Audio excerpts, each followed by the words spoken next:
इसी भांति साम्राज्य के अन्य भागों में भी विद्रोह हो गए।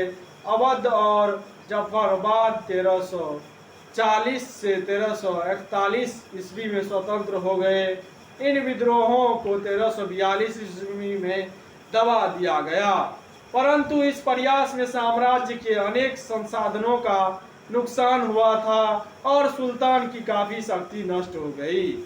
इसके अतिरिक्त सुल्तान को अनेक समस्याओं का सामना करना पड़ा। तेलंगाना में प्रलय नायक और कापय नायक के मुस्लिम शासन के विरुद्ध हिंदू आंदोलन छोड़ दिए गए और जिसका बलाल तृतीय ने पूर्ण समर्थन में किया, और इसी प्रकार विजयनगर द्वारा भी मुस्लिम शासन का विरोध किया गया। अमीरान ए सदा ने मोहम्मद बिन तुगलक की मुश्किलें और बढ़ा दी। देवगिरी में विदेशी अमीरों ने उसकी मुश्किलें और बढ़ा दी। अलाउद्दीन और बहमन शाह ने अगस्त 1347 ईस्वी में बहमनी साम्राज्य की स्थापना की।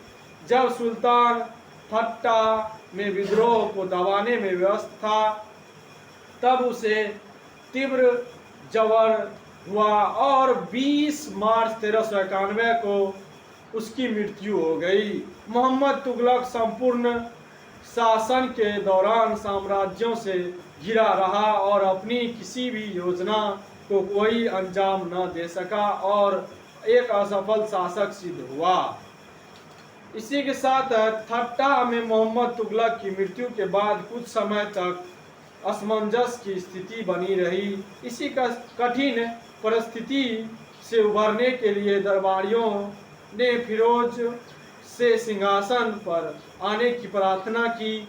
फिरोज ने इसे स्वीकार कर लिया और 13 मार्च 1351 ईस्वी को सुल्तान बना। इस समय उसकी आयु 46 वर्ष थी।